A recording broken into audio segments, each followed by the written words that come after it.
സ്റ്റുഡിയോയിലേക്ക് സ്വാഗതം. പ്രധാന വാർത്തകൾ. Flexi, Life Easy, Electronics and Home Appliances. ഭരണ തുടർച്ച ലക്ഷ്യമിട്ട് RSSുമായി ഉമ്മൻചാണ്ടി ഒത്തുകളിക്കുന്നുവെന്ന് പിണറായി വിജയൻ. വെള്ളാപ്പള്ളിക്കെതിരായ പ്രമേയം ഉമ്മൻചാണ്ടി തടഞ്ഞു. അപ്പോൾ RSSന്റെ സഹായം സ്വീകരിച്ചുകൊണ്ട് തെരഞ്ഞെടുപ്പിൽ വിജയം നേടാം എന്നാണ് ഉമ്മൻചാണ്ടിയുടെ കണക്കുകൂട്ടൽ. ആരോപണം KPCC തള്ളി. ഔചിത്യമുണ്ടെങ്കിൽ സർക്കാർ കൊടുത്ത സ്ഥാനങ്ങൾ രാജിവെക്കണമെന്ന് SNDPയോട് VM സുധീരൻ. അവർ ഈ ഗവൺമെന്റിൽ നിന്നും സ്ഥാനങ്ങൾ കിട്ടിയ ആളുകൾ ഈ ഗവൺമെന്റിന്റെ നിലപാടിനെ വിമർശിക്കുമ്പോൾ സ്ഥാനമൊഴിയുക എന്നുള്ളത് സാധാരണമായ ഒരു ഔചിത്യ മര്യാദ മാത്രമാണ്. SNDPയുമായി സംസ്ഥാനതല ധാരണയില്ലെന്ന് BJP. മൈക്രോ ഫിനാൻസിൽ ഏത് അന്വേഷണവും നേരിടാമെന്ന് വെള്ളാപ്പള്ളി നടേശൻ. അത് എന്തൊരു ആരോപണം VSനോട് എന്തിനാണ് ഞാൻ പോകുന്നത്? അന്വേഷണം ആവശ്യപ്പെട്ട് ഗോകുലം ഗോപാലൻ ഹൈക്കോടതിയിലേക്ക്. അഴിമതിയുടെ തെളിവുകൾ VSന് കൈമാറിയെന്ന് ബിജു രമേശ്. CBI അന്വേഷണം ആവശ്യപ്പെട്ടുകൊണ്ടാണ് ഞങ്ങൾ മൂവ് ചെയ്യാൻ പോകുന്നത്. അതിന് തുടക്കമായിട്ടാണ് ഇന്നിപ്പോൾ പ്രതിപക്ഷ നേതാവിനെ അദ്ദേഹത്തെ കണ്ട് കാര്യങ്ങളൊക്കെ ധരിപ്പിച്ചിട്ടുണ്ട്. ദാദ്രയിൽ കൊല്ലപ്പെട്ട അഖ്ലാഖിന്റെ വീട്ടിൽ നിന്ന് കണ്ടെത്തിയത് ഗോമാംസമല്ലായിരുന്നുവെന്ന് ഫോറൻസിക് റിപ്പോർട്ട്. കണ്ടെടുത്തത് ആട്ടിറച്ചി. ഫോറൻസിക് റിപ്പോർട്ട് അന്വേഷണ സംഘത്തിന് കൈമാറി. ബീഫ് ഫെസ്റ്റ് വിവാദത്തിൽ കേരളവർമ്മ കോളേജിലെ അധ്യാപിക ദീപയ്ക്കെതിരെ നടപടിയില്ല. ചേരിതിരിവുണ്ടാക്കാൻ ദീപ ശ്രമിച്ചിട്ടില്ല എന്ന റിപ്പോർട്ട് മാനേജ്മെന്റ് അംഗീകരിച്ചു. ക്യാൻറ്റീനിന് കൊടുത്തിരിക്കുന്ന കരാറിൽ അവിടെ വെജിറ്റേറിയൻ ഭക്ഷണമോ പാടുള്ളൂ എന്ന് പറഞ്ഞിട്ടുണ്ട്. ക്യാൻറ്റീനിൽ മാംസാഹാരം വിളമ്പില്ലെന്ന് ദേവസ്വം ബോർഡ്. വിദ്യാർത്ഥികൾക്ക് മാംസാഹാരം കൊണ്ടുവരാം. സമാധാനത്തിനുള്ള നൊബേൽ പുരസ്കാരം ടുണീഷ്യൻ ജനാധിപത്യ സംഘടനാ കൂട്ടായ്മയ്ക്ക്. മുല്ലപ്പൂ വിപ്ലവത്തിന് ശേഷം ടുണീഷ്യയിൽ ബഹുസ്വര ജനാധിപത്യം സ്ഥാപിക്കാൻ സംഘടന നേതൃത്വം കൊടുത്തുവെന്ന് നൊബേൽ സമിതി.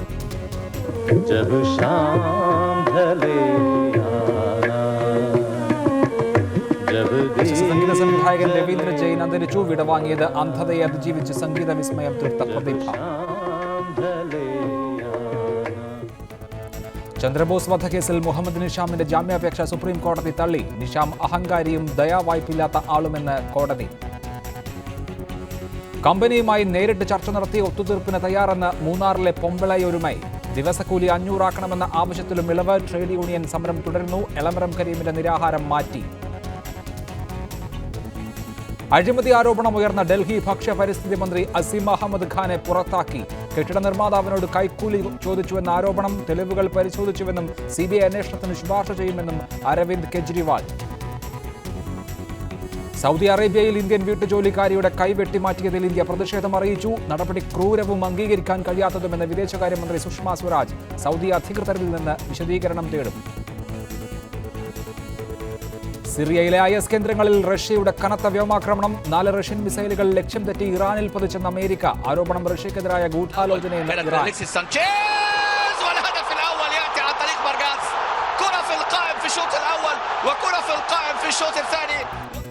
ലോകകപ്പ് യോഗ്യതാ പോരാട്ടങ്ങളിൽ ബ്രസീലിനും അർജന്റീനയ്ക്കും തോൽവി. ബ്രസീലിന് ചിലിയും അർജന്റീനയെ ഇക്വഡോറും തകർത്തു. ഇന്ത്യ തുർക്ക്മെനിസ്ഥാനോട് തോറ്റു.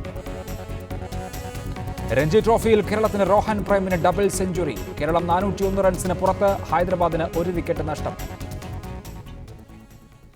പുതിയ പാർട്ടി രൂപീകരണവുമായി കാന്തപുരം AP അബൂബക്കർ മുസലിയാർ. കേരള മുസ്ലിം ജമാഅത്ത് എന്ന പേരിലാണ് കാന്തപുരത്തിന്റെ പാർട്ടി അറിയപ്പെടുക. സമസ്തയുടെ മാതൃസംഘടനയെന്ന് പറയുമ്പോഴും രാഷ്ട്രീയ സാമൂഹ്യ അജണ്ടകളോടെ തെരഞ്ഞെടുപ്പിൽ സമ്മർദ്ദ ശക്തിയാകുകയാണ് പാർട്ടി രൂപീകരണത്തോടെ ലക്ഷ്യമിടുന്നതെന്നാണ് വിലയിരുത്തപ്പെടുന്നത്.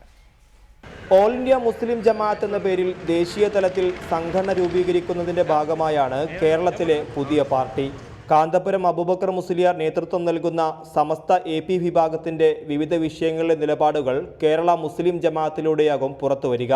രാഷ്ട്രീയ വിഷയങ്ങളിലും പുതിയ പാർട്ടി നിലപാട് തീരുമാനിക്കും. യുവജന സംഘടനയായ SYSൽ കാലാവധി പൂർത്തിയാക്കുന്നവർ പുതിയ സംഘടനയിൽ അംഗങ്ങളാകും. ഒപ്പം ബഹുജനങ്ങൾക്കും അംഗത്വം നൽകും. പുതിയ പാർട്ടിയുടെ പ്രഖ്യാപനം കാന്തപുരം നാളെ മലപ്പുറത്ത് നിർവഹിക്കും. ഈ സമസ്തകളുടെ ജംഇയ്യത്തുൽ ഉലമ വിഭാവനം ചെയ്യുന്ന ആശയ ആദർശങ്ങളെയും നയങ്ങളെയും അംഗീകരിക്കുകയും പ്രവർത്തിക്കുകയും ചെയ്യുന്ന അനുഭാവികളെയും സംഘടനാ കുടുംബത്തിലെ മുഴുവൻ 18 വയസ്സ് തികയുന്ന മുഴുവൻ ആളുകളെയും മെമ്പർഷിപ്പ് എടുത്തുകൊണ്ടുള്ള നീക്കങ്ങളാണ് ഇതിനിടെ നടക്കുന്നത്. ഉത്തരേന്ത്യയിലെ വിവിധ മുസ്ലിം സംഘടനകളെ അണിനിരത്തി ജനുവരിയിൽ ദേശീയ കമ്മിറ്റി നിലവിൽ വരും. തൊഴിലാളി പ്രവാസി മേഖലകളിലും പോഷക സംഘടനകൾ രൂപീകരിച്ചാകും പുതിയ പാർട്ടിയുടെ പ്രവർത്തനം. റിപ്പോർട്ടർ, മലപ്പുറം. ഈ വിഷയത്തിൽ ശ്രീ ഹുസൈൻ രണ്ടത്താണി, ശ്രീ P നൂറുൽ അമീൻ പോപ്പുലർ ഫ്രണ്ടിനെ പ്രതിനിധീകരിച്ച് ശ്രീ മുസ്തഫ മുണ്ടുപാറ SYSനെ പ്രതിനിധീകരിച്ച് നിരീക്ഷകൻ ശ്രീ ഫക്രുദ്ദീൻ അലി, ഒപ്പം PJ റഹീം MLAയെയും ET മുഹമ്മദ് ബഷീറിനെയും ടെലിഫോൺ ലൈനിൽ പ്രതീക്ഷിക്കുകയും ചെയ്യുന്നു. ആദ്യം ശ്രീ ഹുസൈൻ രണ്ടത്താണി. മുസ്ലിം സമുദായത്തിൽ നിന്ന് പ്രവർത്തിക്കുന്ന വലിയ സാമുദായിക പാർട്ടിയായ മുസ്ലിം ലീഗ്, അത്രത്തോളം ശക്തിയില്ലാത്ത Indian National League, Welfare Party, SDPI എന്നീ പാർട്ടികളുണ്ട്. ഇപ്പോൾ കാന്തപുരം വിഭാഗം രാഷ്ട്രീയ ഇടപെടൽ നടത്താൻ സ്വതന്ത്രമായ ഒരു സംഘടന, ഒരു രാഷ്ട്രീയ പാർട്ടി രൂപീകരിക്കുകയാണെങ്കിൽ അതിന് മുസ്ലിം സാമുദായിക രാഷ്ട്രീയത്തിൽ ഒരിടമുണ്ടാകുമോ, പ്രസക്തി ഉണ്ടാകുമോ? ഞാനിത് അന്വേഷിച്ചിടത്തോളം ഇങ്ങനെ ഒരു പാർട്ടി നമ്മൾ ഉദ്ദേശിക്കുന്നത് പോലെ ഒരു മുസ്ലിം പാർട്ടി രൂപീകരിക്കാൻ ഒരിക്കലും കാന്തപുരം മുതിരുകയില്ല. കാരണം കാന്തപുരം പണ്ട് തന്നെ, അല്ലെങ്കിൽ വളരെ മുമ്പ് തന്നെ, മുസ്ലിങ്ങൾ പ്രത്യേകിച്ച് രാഷ്ട്രീയമായി സംഘടിക്കുന്നതിനോട് വളരെ എതിരുള്ള ആളാണ്. അത് അദ്ദേഹം പലപ്പോഴും പ്രകടിപ്പിക്കുകയും ചെയ്തിട്ടുണ്ട്.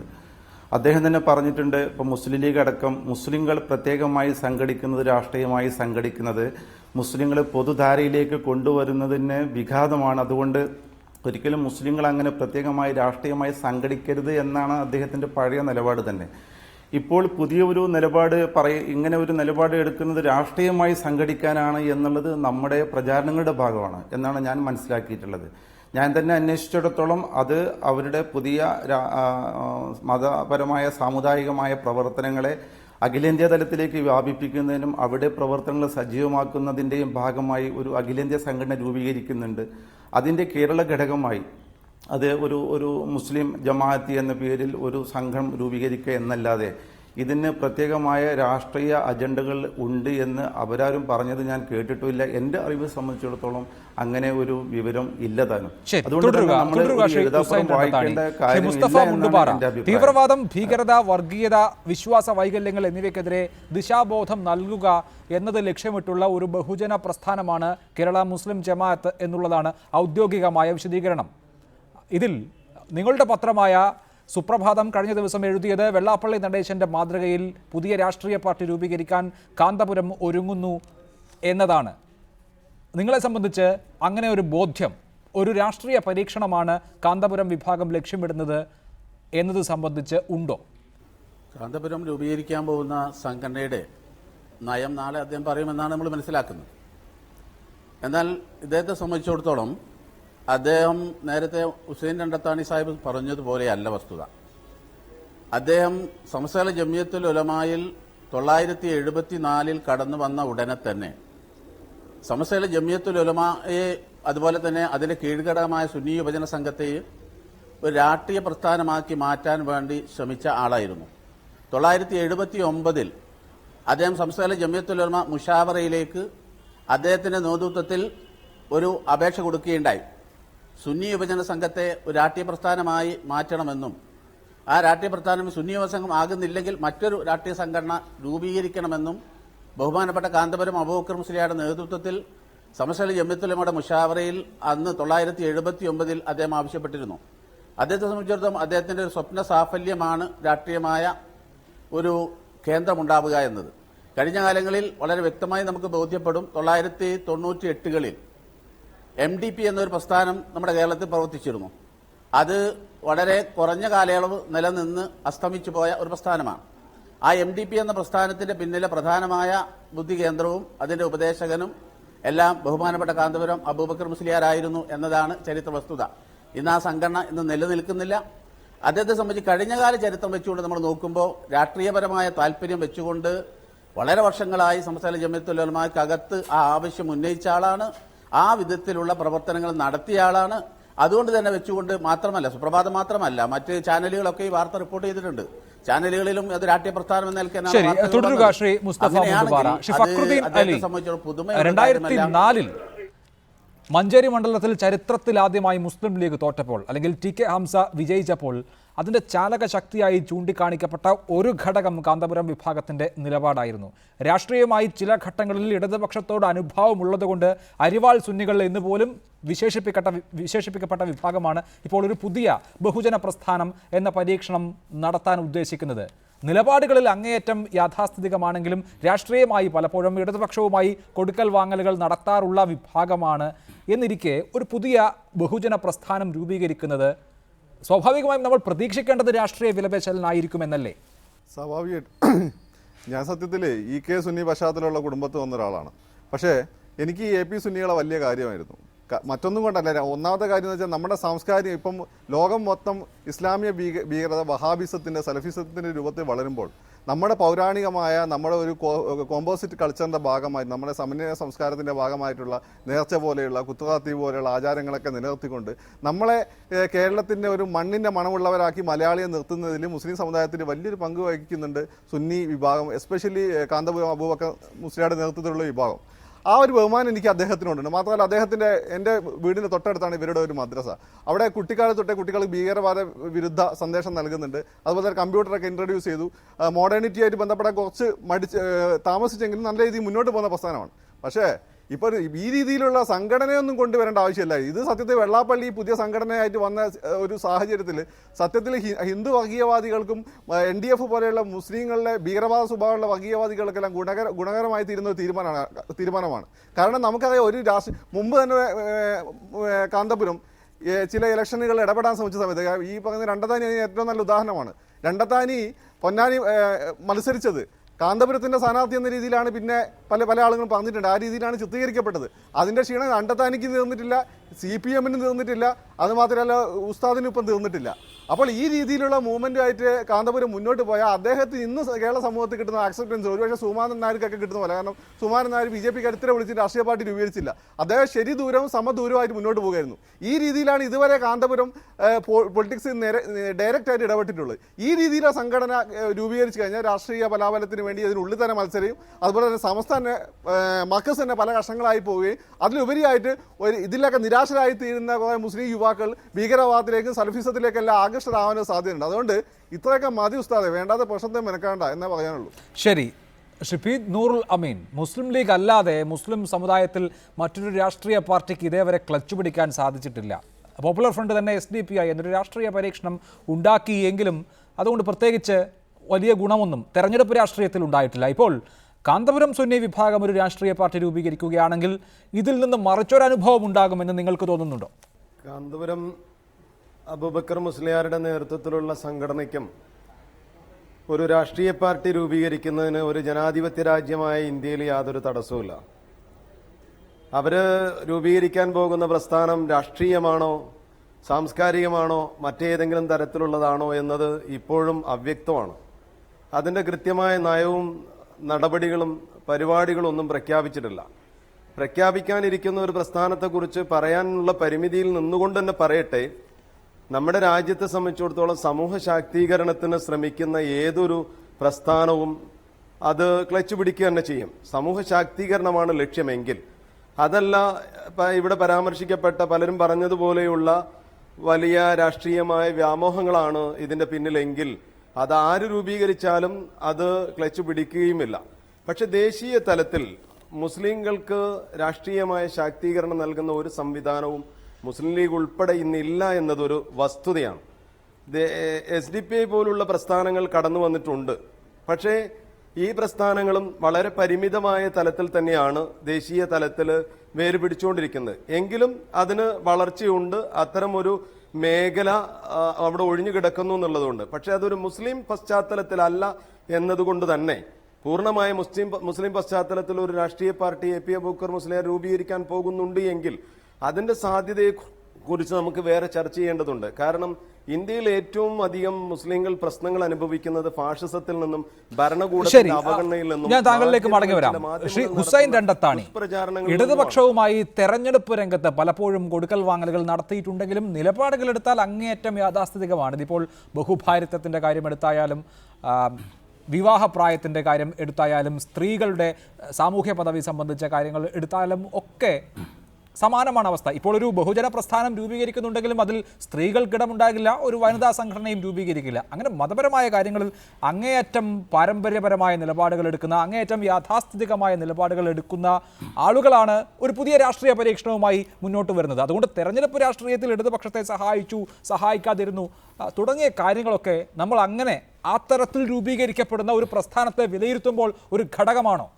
ഇത് പാരമ്പര്യ രീതിയിൽ സംഘടിപ്പിക്കുന്ന ഒരു പ്രസ്ഥാനം തന്നെയാണ് SYS, മുസ്ലിം ജമാഅത്ത് എന്നതൊക്കെ. അപ്പോൾ അതിൻ്റെതായ അതിർവരമ്പുകളൊക്കെ അവർക്കുണ്ടാകാം. പക്ഷേ നമ്മളിപ്പോഴും പറയുന്നത് അവർ രാഷ്ട്രീയ സംഘടന രൂപീകരിക്കുകയാണ് എന്നാണ്.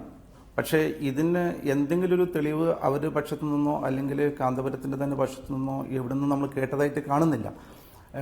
എൻ്റെ അന്വേഷണത്തിലും ഒരു രാഷ്ട്രീയ സംഘടന ഒരിക്കലും രൂപീകരിക്കാൻ അവർ പോകുന്നില്ല.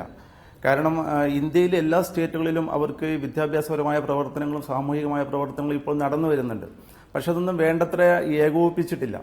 അവിടെ ഇന്ന് എല്ലാ സംസ്ഥാനങ്ങളിലും ഇതുണ്ട്. ഇന്നത്തെ ഈ പ്രത്യേക പ്രതിസന്ധി നിറഞ്ഞ ഒരു സമയത്ത് ഇത് ഒന്നുകൂടി സമന്വയിപ്പിച്ച് മുന്നോട്ട് കൊണ്ടുപോകാൻ വേണ്ടി അവരുടെ ഒരു ലക്ഷ്യമായി കഴിഞ്ഞ അവരുടെ സമ്മേളനത്തിൽ ഇത് പ്രഖ്യാപിച്ചിരുന്നു. പ്രത്യേകിച്ചും SYSന് ശേഷം ഒരു ബഹുജന പ്രസ്ഥാനമായി ഇവർക്ക് സംഘടന വേറെയില്ല. അതുകൊണ്ട് എനിക്കറിയാം, ഞാൻ അറിഞ്ഞിടത്തോളം അവരന്ന് തന്നെ ഇത് ആവശ്യപ്പെടുന്നുണ്ട്. ഒരു ബഹുമുഖ പ്രസ്ഥാനം, ഒരു ബഹുജന പ്രസ്ഥാനം തീർച്ചയായിട്ടും ആവശ്യമാണ്. അത് അഖിലേന്ത്യാ തലത്തിൽ സംഘടിപ്പിക്കണം. കാരണം അവരുടെ പ്രവർത്തനങ്ങൾ, വിദ്യാഭ്യാസ പ്രവർത്തനം ഇപ്പോൾ ഏതാണ്ട് എല്ലാ സ്റ്റേറ്റിലും എത്തിയിട്ടുണ്ട്. അവിടെയുള്ള ഡൗൺ ട്രോഡൻ ആയ ആളുകളെ അവർ ഫ്രീ ആയിട്ട് വിദ്യാഭ്യാസം കൊടുത്തുകൊണ്ട് മുന്നോട്ട് കൊണ്ടുപോകുന്നുണ്ട്. അല്ല, അതൊക്കെ ശ്രീ ഹുസൈൻ രണ്ടത്താണി മർക്കസ് വഴി തന്നെ അവരുടെ സ്ഥാപനങ്ങൾ വഴി തന്നെ തുടർന്നും നടത്താവുന്നതാണ്. അതിനിപ്പോൾ ഒരു ബഹുജന പ്രസ്ഥാനം രൂപീകരിക്കണം എന്നില്ല. SYSന്റെ കഴിഞ്ഞ സംസ്ഥാന സമ്മേളനം കഴിഞ്ഞതിന് ശേഷം ആ സമ്മേളനത്തിൽ പ്രഖ്യാപിച്ചത് തന്നെ ഒരു ബഹുജന പ്രസ്ഥാനം, അതിനൊപ്പം തൊഴിലാളി സംഘടന, വ്യാപാരി സംഘടന, കർഷക സംഘടന, വിവിധ മേഖലകളിൽ പ്രവർത്തിക്കുന്ന സംഘടന, അതായത് ഒരു രാഷ്ട്രീയ പാർട്ടി എങ്ങനെ സംഘടിപ്പിക്കപ്പെടുന്നോ അതേ തരത്തിൽ തന്നെ സംഘടിപ്പിക്കുന്നു എന്നുള്ള തലത്തിലാണ്. മർക്കസ് ചെയ്യുന്ന കാര്യങ്ങൾ ഇനിയും തുടർന്നും ചെയ്യാം. അതിനപ്പുറത്തൊരു ബഹുജന പ്രസ്ഥാനം, അതും തദ്ദേശ തെരഞ്ഞെടുപ്പിന് തൊട്ട് മുൻപ് രൂപീകരിക്കുമ്പോൾ തീർച്ചയായും അതിന് കൃത്യമായ രാഷ്ട്രീയ ലക്ഷ്യങ്ങൾ ഉണ്ടാകാം. രാഷ്ട്രീയ നിലപാടുകൾ സ്വീകരിക്കുന്ന പ്രസ്ഥാനങ്ങളാണല്ലോ ഇവയെല്ലാം. അതുകൊണ്ട് രാഷ്ട്രീയത്തിൽ ഏതെങ്കിലും തൊട്ടുകൂടായ്മ ഇല്ലതാനും. തുടരുക. കാന്തപുരം വിഭാഗവുമായി ഇടതുപക്ഷത്ത് നിന്ന്, അതായത് ഇപ്പോൾ ഇടതുമുന്നണിയുടെ കൂടെ ഉള്ളവരിൽ നിന്ന് സംസാരിച്ചവരിൽ ഒരാൾ താങ്കളായിരുന്നു, മറ്റൊരാൾ KT ജലീലും. അവർ പുതിയൊരു ബഹുജന പ്രസ്ഥാനം രൂപീകരിക്കാൻ പോവുകയാണ്. ഇടതുപക്ഷവുമായി സഹകരണം ഉണ്ടാകുമോ ഇവർക്ക്? AP അബൂബക്കർ മുസ്ലിയാർ ഉണ്ടാക്കാൻ പോകുന്ന ബഹുജന സംഘടന എന്ന് പറയുന്നത് അവരുടെ മതപരമായ ആവശ്യങ്ങൾക്ക് വേണ്ടിയുള്ള ഒരു സംഘടനയാണ്. ഇപ്പോൾ അവർക്ക് തന്നെയുള്ള SYS, അവർക്ക് മാത്രമല്ല മറുഭാഗത്തുള്ള SYSഉം അതിന് പ്രായപരിധിയൊന്നുമില്ല. 60-80 വയസ്സ് ആളുകളൊക്കെയാണ് അതിലുള്ളത്. അപ്പോൾ അത് അവർക്കെല്ലാം ഒരു 40 വയസ്സിന് മേലെയുള്ള ആളുകൾക്കൊക്കെ പ്രവർത്തിക്കാൻ വേറെ ഒരു ബഹുജന സംഘടന എന്നുള്ളതിൽ കവിഞ്ഞ് അതിന്റെ എന്തെങ്കിലും രാഷ്ട്രീയ മാനമുണ്ട് എന്ന് എനിക്ക് തോന്നുന്നില്ല. മാത്രമല്ല, ഈ പഞ്ചായത്ത് തെരഞ്ഞെടുപ്പുമായി ബന്ധപ്പെട്ട് ഇത് യാതൊരു ബന്ധവും ഉണ്ട് എന്ന് എനിക്ക് തോന്നുന്നില്ല. ഇവിടെ സംഘടന കേരളത്തിൽ ഉണ്ടാക്കിയാൽ ദേശീയ തലത്തിലൊക്കെ അത് വ്യാപിപ്പിക്കാനുള്ള സാധ്യതയുണ്ട് എന്നല്ലാതെ ഇതിനേതെങ്കിലും രാഷ്ട്രീയ മാനമുണ്ട് എന്ന് ഞാൻ കണക്കാക്കുന്നില്ല. ഇതിൽ ശ്രീ PT റഹീം, മുൻപ് കാന്തപുരം AP വിഭാഗം ഇടതുപക്ഷത്തെ സഹായിച്ചിട്ടുണ്ട്. എന്നാൽ കഴിഞ്ഞ നിയമസഭാ തെരഞ്ഞെടുപ്പിൽ അങ്ങനെ ഒരു സമീപനം സ്വീകരിച്ചില്ല. അവരുമായി ബന്ധപ്പെട്ട് കുറച്ചുകൂടി ചർച്ചകൾ നടത്തുക എന്ന ഒരു സമീപനം ഇടതുപക്ഷത്തെ ചില നേതാക്കളിൽ നിന്നുണ്ടായിരുന്നു, എല്ലാവരിൽ നിന്നും എന്ന് പറയുന്നില്ല. നോക്കൂ, അവരുടെ രാഷ്ട്രീയ ബാന്ധവം ഇത്തവണ എങ്ങനെയായിരിക്കും എന്നതിനെക്കുറിച്ച് എന്താണ് താങ്കൾക്ക് പറയാനുള്ളത്? ഞാനിപ്പോൾ ഈ പഞ്ചായത്ത് തെരഞ്ഞെടുപ്പുമായി ബന്ധപ്പെട്ട് ചർച്ചകളിലോ പങ്കെടുക്കുന്ന ഒരാളാണ്. ഞാൻ മനസ്സിലാക്കുന്നത് AP വിഭാഗത്തിലെ ഏതെങ്കിലും സ്ഥാനം വഹിക്കുന്ന യാതൊരാളും മത്സരിക്കാൻ തയ്യാറില്ല. മത്സരിക്കുന്നതിന് അവർക്ക് വിലക്കുണ്ട് എന്നാണ് ഞാൻ മനസ്സിലാക്കുന്നത്. പ്രത്യക്ഷമായി അങ്ങനത്തെ ആളുകളൊന്നും രാഷ്ട്രീയത്തിൽ ഇടപെടുന്നില്ല. പക്ഷെ അതിൽ രാഷ്ട്രീയക്കാരുണ്ടാവാം, അവർക്ക് രാഷ്ട്രീയ താല്പര്യങ്ങൾ ഉണ്ടാവാം. പക്ഷേ ഈ ഇപ്പോൾ ഉണ്ടാക്കുന്ന ഈ സംഘടന എന്ന് പറയുന്നത് തീർത്തും അവരുടെ മതപരമായ ആവശ്യങ്ങൾക്ക്, അതേപോലെയുള്ള ആവശ്യങ്ങൾക്ക് വേണ്ടിയുള്ള ഒരു സംഘടന എന്നുള്ളതിൽ കവിഞ്ഞ് ഇതുമായി രാഷ്ട്രീയത്തിന് എന്തെങ്കിലും ബന്ധമുണ്ട് എന്നെനിക്ക് തോന്നുന്നില്ല. ഞാൻ കാരണം ഈ അത്യാവശ്യം ചർച്ചകളിലൊക്കെ പങ്കെടുത്ത ഒരു വ്യക്തി എന്നുള്ള നിലയിൽ ഈ ഒരു സംഘടനയെ സംബന്ധിച്ചുള്ള ഒരു പരാമർശവും എവിടെയും ഞങ്ങളൊരാളോട് നടത്തിയിട്ടില്ല. ശരി, ഈ തദ്ദേശ തെരഞ്ഞെടുപ്പിൽ, അതിനുശേഷം വരുന്ന നിയമസഭാ തെരഞ്ഞെടുപ്പിൽ എന്തായിരിക്കും ഈ സംഘടനയുടെ, ഈ പുതുതായി ഉണ്ടാകാൻ പോകുന്ന സംഘടനയുടെ കാര്യമല്ല ഞാൻ പറയുന്നത്, സമസ്ത AP വിഭാഗത്തിൻ്റെയും SYSൻ്റെയും ഒക്കെ സമീപനം എന്നത് സംബന്ധിച്ച് എന്തെങ്കിലും സൂചന കിട്ടിയിട്ടുണ്ടോ? തീർച്ചയായിട്ടും. കാരണം ഇപ്പോൾ വർത്തമാനകാല സാഹചര്യത്തിൽ ഇന്ത്യ രാജ്യത്തിൽ ഇപ്പോൾ ബീഫുമായി ബന്ധപ്പെട്ട് ആന്ധ്രയിലുണ്ടായിരിക്കുന്ന സംഭവവും, അതേപോലെ തന്നെ ദളിതർക്ക് ക്ഷേത്രപ്രവേശനവുമായി ബന്ധപ്പെട്ട് അവരെ തീവച്ച് കൊന്ന സംഭവം ഉൾപ്പെടെയുള്ള വിഷയങ്ങൾ ന്യൂനപക്ഷത്തിന്റെ മനസ്സിൽ ഇടതുപക്ഷമാണ് ശരി, ഇതൊക്കെ പറയാനും ചോദിക്കാനും ഇടതുപക്ഷം മാത്രമേ ഉള്ളൂ. ഇത് ബീഫ് ഫെസ്റ്റ് നടത്തിയിട്ടാണെങ്കിലും ശരി, ഈ ഇടതുപക്ഷ ബുദ്ധിജീവികളുടെ പ്രതികരണത്തിൽ നിന്നാണെങ്കിലും ശരി, ഇടതുപക്ഷം മാത്രമേ ഈ കാര്യങ്ങളെ സംബന്ധിച്ചൊക്കെ ശ്രദ്ധിക്കുകയും പറയുകയും ചെയ്യുന്നുള്ളൂ, ഇടതുപക്ഷം മാത്രമേ ഒരു അത്താണി ഇന്ത്യ രാജ്യത്തിലെ ന്യൂനപക്ഷങ്ങൾക്കുള്ളൂ എന്നുള്ള ഒരു ട്രെൻഡിലേക്ക് ഇപ്പോൾ നമ്മുടെ രാഷ്ട്രീയം മാറിയിരിക്കുന്നു, ന്യൂനപക്ഷ രാഷ്ട്രീയം മാറിയിരിക്കുന്നു എന്നുള്ളത് ഒരു വസ്തുതയാണ്. അപ്പൊ സ്വാഭാവികമായും ആ ന്യൂനപക്ഷത്തിന്റെ ഒരു ഭാഗം എന്നുള്ള നിലയിൽ എ.പി. അബൂബക്കർ മുസ്ലിയാരുടെ അദ്ദേഹത്തിന്റെ മനസ്സും തീർച്ചയായിട്ടും ഇടതുപക്ഷത്തോടൊപ്പം ഉണ്ടാകും എന്നാണ് ഞാൻ പ്രതീക്ഷിക്കുന്നത്. ശരി, അതാണ് ശ്രീ മുസ്തഫ മുണ്ടുപാറ. നിലവിലുള്ള രാജ്യത്തെ രാഷ്ട്രീയ സ്ഥിതിവിശേഷം അനുസരിച്ച് ഇടതുപക്ഷത്തിനൊപ്പമാകും കാന്തപുരം എ.പി. അബൂബക്കർ മുസ്ലിയാരുടെ മനസ്സ് എന്ന് പി ടി റഹീമിനെ പോലെയുള്ള ആളുകൾ, ഇടതുപക്ഷത്ത് ഇപ്പോഴുള്ള ആളുകൾ വിചാരിക്കുന്നു എന്നുള്ളതേ ഉള്ളൂ. അതിനപ്പുറത്ത് ഏതെങ്കിലും തരത്തിലുള്ള ധാരണകൾ ഉണ്ടായിട്ടില്ല. സ്വാഭാവികമായും അങ്ങനെ ന്യൂനപക്ഷ രാഷ്ട്രീയത്തിൽ ഒരു ചേരിതിരിവ് ഉണ്ടാകാം എന്നതിനപ്പുറത്ത് ആരോപിക്കുന്നത് പോലെ മലപ്പുറത്ത് ആര്യാടനെ സഹായിക്കുക, കോഴിക്കോട്ട് പി ടി റഹീമിനെ സഹായിക്കുക, മറ്റിടങ്ങളിൽ CPM-നെ സഹായിക്കുക, ഇങ്ങനെയൊക്കെയുള്ള നിലപാടുകൾ ഈ സംഘടന എടുക്കാൻ പോകുന്നു എന്ന് നിങ്ങൾ എന്തിനാണ് ഭയപ്പെടുന്നത്? ഷി ഫക്രുദ്ദീൻ അലി, പൊതു സാമൂഹ്യ വിഷയങ്ങളിൽ യാഥാസ്ഥിതികമായ പിന്തിരിപ്പൻ നിലപാടുകൾ സ്വീകരിക്കുന്ന ആളുകൾ രാഷ്ട്രീയമായി പൊളിറ്റിക്കൽ ഇസ്ലാമിന് എതിരാണ് എന്നുള്ളത് കൊണ്ട് പുരോഗമന പക്ഷത്താണ് എന്ന് കരുതാനാകില്ലല്ലോ. ഇടതുപക്ഷം ഇതൊരു പുതിയ രാഷ്ട്രീയ സംവിധാനമാകുകയാണെങ്കിലും അല്ലെങ്കിലും ഇവരുമായി കൂട്ടുചേരണം എന്ന അഭിപ്രായം താങ്കൾക്കുണ്ടോ? അങ്ങനെ കൂട്ടുചേരണം എന്നുള്ള അഭിപ്രായം എനിക്കില്ല. കാരണം ഒന്ന്, നിങ്ങൾ പറഞ്ഞ പോലെ ഈ പറയുന്ന സാംസ്കാരികമായിട്ട് ചില കാര്യങ്ങളിൽ നമ്മുടെ സമന്വയ സംസ്കാരത്തിന് അംശങ്ങൾ നിലനിർത്തിക്കൊണ്ട് മുന്നോട്ട് പോകുന്നു എന്നുള്ളത് കൊണ്ട് പ്രോഗ്രസീവ് ആവണമെന്നില്ല. അത് നമ്മൾ ആദ്യം മനസ്സിലായി. പ്രോഗ്രസീവ് ആണെങ്കിൽ ഞാനിപ്പം നബി തിരുമേനിയുടെ മുടിയായിട്ട് ബന്ധപ്പെട്ട വിവാദങ്ങളൊക്കെ എനിക്ക് ഈ കാര്യത്തിൽ വ്യത്യസ്തമായ അഭിപ്രായമാണ്. പ്രോഗ്രസീവ് ആകുക എന്ന് പറഞ്ഞാൽ അങ്ങനെയല്ല. എങ്കിലും സലഫികളെ അപേക്ഷിച്ച് നോക്കുമ്പോൾ പിന്നെ ഒരു ഭീഷണിയല്ല. മാത്രമല്ല നമ്മുടെ സമൂഹത്തിൻ്റെ മുസ്ലിംസും മറ്റ് സമുദായങ്ങളും തമ്മിൽ, എസ്പെഷ്യലി ഹൈന്ദവ സമുദായം തമ്മിലുള്ള ആ നാഭീനാള ബന്ധം നിലനിർത്തുന്നതിൽ ഇവരുടെ പ്രസൻസ് വളരെ അനിവാര്യമാണ്. അപ്പോൾ ഇടതുപക്ഷത്തിൻ്റെ കാര്യം നമ്മൾ എടുത്തു നോക്കിയാൽ, ഇടതുപക്ഷത്തിന് എൻ്റെ കുട്ടിക്കാലം തൊട്ടേ എനിക്കറിയാം ചില ഇന്റേണലായിട്ട് ചില അഡ്ജസ്റ്റ്മെൻറ്റുകൾ പിന്നെ എ.പി. അബൂബക്കർ മുസ്ലിയായിട്ടുണ്ടായിരുന്നു. അതൊക്കെ കൊണ്ട് തന്നെയാണ് എനിക്കൊക്കെ അദ്ദേഹത്തോട് കൂടുതലൊരു ബഹുമാനമുള്ളത്. കാരണം അദ്ദേഹം പ്രോഗ്രസീവായിട്ട് യാഥാസ്ഥികനായിരിക്കുമ്പോഴും പ്രോഗ്രസീവായ ഒരു പക്ഷത്തിൻ്റെ കൂടെ നിന്നു. പക്ഷേ പിന്നെ പിൽക്കാലത്ത് നമ്മൾ കണ്ടത് പല സമയത്ത് അദ്ദേഹം കോൺഗ്രസ് ഷാനവാസിനെ സഹായിച്ചിട്ടുണ്ട്, അങ്ങനെ പലരെയും സഹായിച്ചിട്ടുണ്ട്. മാത്രമല്ല ഈ രണ്ടത്താനിയുടെ വിഷയത്തിലാണ് അദ്ദേഹം നേരിട്ട് രാഷ്ട്രീയത്തിലേക്ക് എടുത്തുചാടി. അത് CPM-ന് ഒരു മുസ്ലിം പ്രീണനം എന്നുള്ള മുഖം CPM-ന് കൊടുക്കാനും ഇന്ന് BJP-കാർക്ക് അത് മുതലെടുക്കാനും സാഹചര്യമായിട്ടുണ്ട്. അപ്പോൾ ഈ ഇടതുപക്ഷത്തെ സംബന്ധിച്ചിടത്തോളം ഇപ്പോൾ പലപ്പോഴും നമ്മൾ ഈ NSS ഒക്കെ എടുക്കുന്നത് പോലെയുള്ള ഒരു എന്താ പറയുക, ഒരു താൽക്കാലികമായിട്ടുള്ള ചില നീക്കുപോക്കുകൾ മാത്രം, ചില സീറ്റുകൾ പോലും കൊടുക്കരുതെന്ന് ഞാൻ പറയാം. താൽക്കാലികമായ ചില നീക്കുപോക്കുകൾ ചെയ്യാമെന്നല്ലാതെ ഒരു സഖ്യത്തിന് പോയാൽ അത് ആത്മഹത്യാപരമായിരിക്കും. രണ്ട്, ഇതിന് ഈ വരാൻ പോകുന്ന പ്രസ്ഥാനത്തിന് രാഷ്ട്രീയമല്ല എന്നൊക്കെ പറഞ്ഞാൽ എനിക്ക് വിശ്വസിക്കാൻ ബുദ്ധിമുട്ടാണ്. കാരണം ഇതിന് ടൈമിംഗ്, ഉസ്താദ് ഇത്രയും കാലം ഇവിടെ ഉണ്ടായിരുന്നില്ല, രണ്ടതന്നെയൊക്കെ ഇത്രയും കാലം ഉണ്ടായിരുന്നില്ല. എന്തിനാ ഈ നിയമസഭാ ഇലക്ഷൻ്റെ ഈ SNDP ഈ ഒരു രാഷ്ട്രീയ പാർട്ടി രൂപീകരിക്കാൻ തീരുമാനിച്ച സമയത്ത് തന്നെ ഇത് കൊണ്ട് വെക്കുന്നത്? ഇനി അങ്ങനെ അല്ലെങ്കിൽ പോലും അങ്ങനെയല്ലേ വായിക്കപ്പെടും? ഇവരെയും തലയിൽ വിവരമില്ലേ? അപ്പോൾ ഈ കാര്യങ്ങളെല്ലാം തന്നെ നമ്മൾ മനസ്സിലാക്കേണ്ട ഒരു കാര്യമുണ്ട്. അതുകൊണ്ട് തന്നെ വളരെ കരുതലോടെ. പിന്നെ രണ്ട്, ഉത്തരേന്ത്യയിൽ പ്രസ്ഥാനം ഉണ്ടാക്കാനാണ്. ഉസ്താദിന് ഉത്തരേന്ത്യയിലൊക്കെ പ്രസ്ഥാനമുണ്ട്. ഞാൻ ഡൽഹി പഠിക്കുന്ന സമയത്ത് എനിക്കറിയാം, നല്ല രീതിയിൽ പോകുന്നുണ്ട്. പക്ഷേ നിങ്ങൾ എപ്പോഴൊക്കെ മുസ്ലിം ലീഗിൻ്റെ അടുത്ത് നിങ്ങൾ എടുത്തു നോക്കിയാൽ മനസ്സിലാവും. ഓൾ ഇന്ത്യ മുസ്ലിം ലീഗുമായിട്ട് ബന്ധപ്പെട്ട മുസ്ലിം ലീഗ് ഉണ്ടാക്കിയ സമയത്ത് മാപ്പിളസ്ഥാനും പാകിസ്ഥാനും വേണ്ടി വാദിച്ചിട്ട് കോഴിക്കോട് തെരുവീതികളിൽ മുസ്ലിങ്ങളെ ഇറക്കുകയും പിന്നെ മുസ്ലിങ്ങളെ 40-ന് ശേഷം അപഹാസ്യരാക്കുകയും ചെയ്തതാണ്. അതുകൊണ്ട് കേരളത്തിലെ മുസ്ലിങ്ങൾക്ക് ഉസ്താദൊക്കെ പറയുന്ന മാപ്പിള എന്ന സംസ്കാരമുണ്ട്. ആ മാപ്പിള എന്ന സംസ്കാരത്തിന് ഊന്നലെടുത്തുകൊണ്ട് പലസ്തീനിലെയും അതുപോലെ തന്നെ ഗുജറാത്തിലേക്ക് മുസ്ലിങ്ങളോട് ഐക്യദാർഢ്യം പ്രഖ്യാപിക്കുക, സഹായിക്കുകയും ചെയ്യുക. അല്ല അവരുടെ കാര്യം ക്ലബ് ചെയ്യാൻ പോയാണ്ടല്ലോ ഈ സംഭവത്തിന് പോലും ചീത്തപ്പേരുണ്ടാവും. മാത്രമല്ല കേരളത്തിലെ മുസ്ലിംസിനെ സുന്നി വിഭാഗത്തിനുള്ള ഉള്ള ക്രെഡിബിലിറ്റി കൂടി നഷ്ടപ്പെടുക. ശരി, അതാണ് താങ്കൾ ചൂണ്ടിക്കാണിക്കുന്നത്. മുസ്തഫ മുണ്ടുപാറ, കാന്തപുരം എ.പി. അബൂബക്കർ മുസ്ലിയാർ ഒരു രാഷ്ട്രീയ പാർട്ടി രൂപീകരിക്കുന്നുണ്ടെങ്കിൽ അത് മുസ്ലിം ലീഗിന് എതിരായിരിക്കും എന്ന ഒരു പൊതുബോധ നിർമ്മിതി എന്തിനാണ്? സമസ്ത EK വിഭാഗം അല്ലെങ്കിൽ SYS എന്തിന് അങ്ങനെ കാണുന്നു? മലപ്പുറത്ത് ആര്യാടനെ സഹായിക്കും, കോഴിക്കോട്ട് CPM-നെ സഹായിക്കും എന്നൊക്കെ ഇപ്പോൾ തന്നെ പ്രചരിപ്പിക്കാൻ തുടങ്ങിയിരിക്കുന്നു. അങ്ങനെ ഒരു പുതിയ രാഷ്ട്രീയ പ്രസ്ഥാനം ഉണ്ടായാൽ അതിന് CPIM-നെ സഹായിച്ചേ തീരൂ എന്നും മുസ്ലിം ലീഗിന് അത് എതിരായിക്കൊള്ളണം എന്നും നിർബന്ധമില്ലല്ലോ. ജനാധിപത്യ രാജ്യമാണ്. കാന്തപുരത്തിനും വേറെ ആർക്ക് വേണമെങ്കിൽ രാഷ്ട്രീയ പ്രസ്ഥാനം ഉണ്ടാക്കാം. ഞങ്ങളെ സംബന്ധിച്ചിടത്തോളം അക്കാര്യത്തിൽ ഒരാശങ്കയോ അല്ലെങ്കിൽ എന്തെങ്കിലും ഞങ്ങൾക്കൊരു ബേജാറോ ഒന്നും ആ കാര്യത്തിലില്ല. നമ്മളിവിടെ ചർച്ച ചെയ്ത അയാളുടെ രാഷ്ട്രീയപരമായ ഒരു മോഹം, അത് അദ്ദേഹത്തിന്റെ തുടക്കം മുതലേ അദ്ദേഹത്തിന്റെ ജീവിതത്തിൽ അത് നമ്മൾ കണ്ടുവരുന്നുണ്ട്. വലിയൊരു മോഹം അക്കാര്യത്തിൽ അദ്ദേഹത്തിന് നിലവിലുണ്ട് എന്ന അനുഭവമാണ്. ഇപ്പൊ രണ്ടത്താണി സാഹിബിന് തന്നെ കഴിഞ്ഞ ഇലക്ഷനിൽ പരസ്യമായി അദ്ദേഹത്തിന്റെ സ്ഥാനാർത്ഥി എന്ന നിലയ്ക്ക് എന്നാണ് അദ്ദേഹത്തെ പ്രസന്റ് ചെയ്തിട്ടുണ്ടായിരുന്നത്. കഴിഞ്ഞ ഇലക്ഷനെ അദ്ദേഹം പൂർണ്ണമായും കഴിഞ്ഞ തദ്ദേശ സ്വയംഭരണ തെരഞ്ഞെടുപ്പും അതിന് മുമ്പ് നടന്ന നിയമസഭാ തെരഞ്ഞെടുപ്പിലൊക്കെ കൃത്യമായി അദ്ദേഹം രാഷ്ട്രീയ അജണ്ടയോടുകൂടി തന്നെയാണ് പ്രവർത്തിച്ചത്.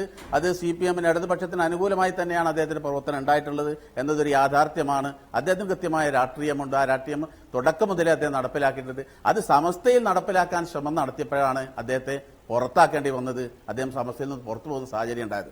അദ്ദേഹത്തിന്റെ അഭിലാഷമാണ് രാഷ്ട്രീയമായി. ഇപ്പോൾ വെള്ളാപ്പള്ളിയെ പോലെ തന്നെ അദ്ദേഹം കൃത്യമായി ചില ലക്ഷ്യങ്ങൾ കണ്ടുകൊണ്ട് തന്നെയാണ് ഇത്തരം നീക്കങ്ങൾ നടത്തുന്നത് എന്നാണ് സാഹചര്യങ്ങൾ നമുക്ക് മനസ്സിലാക്കുക. കഴിഞ്ഞുപോയ ഇന്നലകളിൽ നിന്നുകൊണ്ട് അദ്ദേഹം നമ്മളെ പഠിപ്പിക്കുന്നത് ആ വസ്തുതയാണ്. ഇനി നാളെ അദ്ദേഹത്തിന്റെ കൃത്യമായ നിലപാട് അദ്ദേഹം പറയുന്നതിന് ശേഷം നമുക്ക് ബാക്കി കാര്യങ്ങൾ പറയാവുന്നുള്ളൂ. ശരി.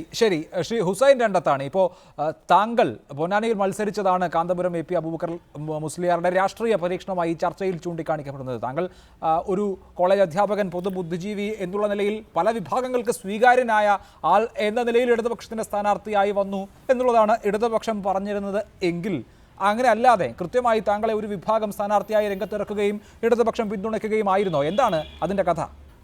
ഞാൻ സ്വതന്ത്രനായിട്ട് തന്നെയാണ് വന്നത്, സ്വതന്ത്രനായിട്ട് തന്നെയാണ് പോയതും. എൻ്റെ സ്ഥാനാർത്ഥിത്വം എന്ന് പറയുന്നത് മറ്റാരുടെയും പ്രേരണ കൊണ്ടുണ്ടായതല്ല. പക്ഷെ ഞാൻ എല്ലാവരോടും വോട്ട് ചോദിച്ചിട്ടുണ്ട്. ഞാൻ കാന്തപുരത്തെ വിഭാഗത്തോടും ചോദിച്ചിട്ടുണ്ട്, അതുപോലെ എന്നോട് ബന്ധപ്പെടുന്ന എല്ലാ വിഭാഗത്തോടും ചോദിച്ചിട്ടുണ്ട്. എൻ്റെ ഏതെങ്കിലും പ്രവർത്തനത്തിൽ ഞാൻ അങ്ങനെ കാണിച്ചിട്ടുമില്ലല്ലോ. ഞാനൊരു അധ്യാപകനാണ്, എൻ്റേതായ വീക്ഷണങ്ങൾ എനിക്കുണ്ട്. അതനുസരിച്ച് ഞാൻ തിരഞ്ഞെടുപ്പിൽ നിന്നു. അന്ന് തീർച്ചയായിട്ടും അന്ന് എൻ്റെ സാമ്രാജ്യത്വപരമായ ഈ മുസ്ലിം ലീഗിൻ്റെയും മറ്റും അവരുടെ നിലപാടുകൾക്കെതിരായിട്ടുള്ള എൻ്റെ ഒരു വിമർശബോധമാണ് എന്നെ സ്ഥാനാർത്ഥിയാക്കിയത്. അല്ലാതെ അതിനപ്പുറം എനിക്ക് പ്രത്യേകമായി എന്നെ ഒരാൾ നൃത്തം ചെയ്തിട്ടില്ല. പിന്നെ അങ്ങനെയൊക്കെ വായിച്ചിട്ടുണ്ട്, പലരും അങ്ങനെയൊക്കെ പ്രചരിപ്പിച്ചിട്ടുണ്ട്. എന്തിനും ഞാൻ PDPയുടെ സ്ഥാനാർത്ഥിയാണെന്ന് വരെ പ്രചരണം നടന്നിട്ടുണ്ട്. പക്ഷെ അതിലൊന്നും യാതൊരു കഴമ്പും ഉണ്ടായിട്ടില്ല. കാരണം എൻ്റെ എഴുത്തും എൻ്റെ പ്രവർത്തനവും എൻ്റെ പ്രസംഗമാണല്ലോ എന്നെക്കുറിച്ച് അറിയാനുള്ള ഏറ്റവും വലിയ തെളിവ്. അപ്പോൾ അതുകൊണ്ട് തന്നെ എനിക്ക് ഞാനൊരു ഇടതുപക്ഷ ചിന്തയുമായിട്ട് പോകുന്ന ഒരു വ്യക്തിയാണ്. അതിൽ ആരൊക്കെ സഹായിക്കുന്നുവോ, അതിൽ കാന്തപുരത്തിന് സഹായിക്കാം, മറ്റുള്ളവർക്കും സഹായിക്കാം. ആ നിലയ്ക്ക് എല്ലാവരുടെയും സഹായം സ്വീകരിച്ചിട്ടുണ്ട്. അതിനപ്പുറം എന്തിനാണ് എന്നെക്കുറിച്ച് എഴുതാപ്പുറം വായിക്കുന്നത് എന്ന് എനിക്ക് മനസ്സിലാക്കുന്നില്ല. കുറെ മുമ്പ് തന്നെ തീരുമാനിച്ചു വെച്ച കാര്യമാണ്. സ്വാഭാവികമായിട്ട് ഇപ്പോൾ ഇത് വന്നു എന്ന് മാത്രം. പല ധാരകളുണ്ട്. അതിൽ കാന്തപുരം വിഭാഗം പ്രതിനിധാനം ചെയ്യുന്നത്, അല്ലെങ്കിൽ സമസ്ത മുഴുവനായും പ്രതിനിധാനം ചെയ്യുന്നത് പൊതുവെ ഇവിടെയുള്ള സാംസ്കാരിക സ്വത്വത്തെ അംഗീകരിച്ചുകൊണ്ടുള്ള ഒരു രാഷ്ട്രീയമാണ്. കഴിഞ്ഞ കേരള യാത്ര കഴിഞ്ഞ് അദ്ദേഹം മലയാളം വാരികയ്ക്ക് നൽകിയ അഭിമുഖത്തിൻ്റെ ഹെഡിങ് തന്നെ സാംസ്കാരികമായി മാപ്പിളയായിരിക്കുന്നതാണ് നല്ലത് എന്നുള്ളതായിരുന്നു. താങ്കളുടെ സംഘടന അടക്കം പ്രചരിപ്പിക്കുന്നത് പോലെ ഒരു ആഗോള മുസ്ലിം, അല്ലെങ്കിൽ മുസ്ലിം എന്ന ആഗോള പൗരൻ എന്ന ആശയത്തെ പിന്തുണയ്ക്കാത്ത ഇവിടുത്തെ ഈ പ്രദേശത്തെ ആളുകളുടെ സാംസ്കാരികവും സാമൂഹ്യവുമായ ഐഡൻറ്റിറ്റിയെ അംഗീകരിക്കുന്ന ഒരു രാഷ്ട്രീയമായിരിക്കുമല്ലോ സ്വാഭാവികമായും കൈകാര്യം ചെയ്യുക. അങ്ങനെ ഒരു പ്രസ്ഥാനം ഇവിടെ വന്നാൽ വെൽഫെയർ പാർട്ടിയുടെയും SDPIയുടെയും നിലയല്ലാതെ കൂടുതൽ വേര് പിടിക്കാനുള്ള, കൂടുതൽ വളരാനുള്ള, കൂടുതൽ ജനസ്വാധീനം നേടാനുള്ള സാധ്യത അതിനുണ്ടോ? ആഗോള പൗരൻ എന്ന ഒരു ആശയം പോപ്പുലർ ഫ്രണ്ടിനുണ്ട് എന്ന് താങ്കൾക്ക് എവിടെ നിന്നാണ് കിട്ടിയത്? ഞങ്ങളുടെ ഏത് പുസ്തകത്തിൽ നിന്നാണ്, ഏത് പ്രചാരണത്തിൽ നിന്നാണ് താങ്കൾക്ക് അങ്ങനെ മനസ്സിലായത് എന്നൊന്ന് വ്യക്തമാക്കിയാൽ നന്നായിരുന്നു. ഏതായാലും ഞങ്ങൾ മുന്നോട്ട് വയ്ക്കുന്ന രാഷ്ട്രീയം എന്ന് പറയുന്നത് ഇന്ത്യയിലെ അധസ്ഥിത പിന്നോക്ക ജനവിഭാഗങ്ങളുടെ മുന്നേറ്റം ലക്ഷ്യം വെച്ചുകൊണ്ടുള്ളതാണ്. അതാണ് കാന്തപുരം ലക്ഷ്യം വെക്കേണ്ടത് എന്നാണ് ഞങ്ങളുടെ ഈ വിഷയത്തിലുള്ള അഭിപ്രായം. ഇന്ത്യയിൽ നിൽക്കുന്ന, ഇന്ത്യയുടെ 4 അതിരുകൾക്കുള്ളിലുള്ള മുഴുവൻ പൗരന്മാർക്കും ഇന്ത്യയുടെ അകത്ത് നിന്നുകൊണ്ടുള്ള ശാക്തീകരണം തന്നെയാണ് ലക്ഷ്യം വെക്കേണ്ടത്. പക്ഷേ ഒരു വ്യത്യസ്തമായ ഒരു അവതരണം ആവശ്യമാണ്. പിന്നോക്ക ജനവിഭാഗങ്ങളുടെ ശാക്തീകരണ ശ്രമങ്ങളെ തടയുവാൻ വ്യത്യസ്തമായ പ്രചാരണങ്ങളും അവതരണങ്ങളും അനിവാര്യമാണ്, നിർമ്മിതികളും അനിവാര്യമാണ്. അതുകൊണ്ട് ആഗോള പൗരൻ എന്നൊക്കെ പറയുന്ന രീതിയിൽ ഇത്തരം പ്രചാരണങ്ങൾ അവിടെ മാറ്റിവെച്ചുകൊണ്ട് പറയട്ടെ, ഇന്ത്യയിൽ ഏത് തലത്തിലായാലും പ്രശ്നങ്ങളെ അഡ്രസ് ചെയ്യാൻ തയ്യാറുണ്ടോ എന്നുള്ള വിവിധ രാഷ്ട്രീയ പാർട്ടികൾ ഇവിടെ ഉണ്ട്. ഇവരൊക്കെ ഇത്രയും കാലം പ്രവർത്തിച്ചിട്ടും ഇവിടുത്തെ പിന്നോക്ക ജനവിഭാഗങ്ങൾ എവിടെ എത്തി എന്നത് നമ്മുടെ കൺമുമ്പിലുള്ള ഒരു സാക്ഷ്യമാണ്. ഇവരൊക്കെ ഇനി ഇവരെയൊക്കെ സപ്പോർട്ട് ചെയ്യുന്ന ഒരു സാധനം തന്നെയാണ് വരാനിരിക്കുന്നതെങ്കിൽ തീർച്ചയായും അതിന് ഒരു പ്രസക്തി ഉണ്ടാവില്ല, വേര് പിടിക്കാനും പോകുന്നില്ല.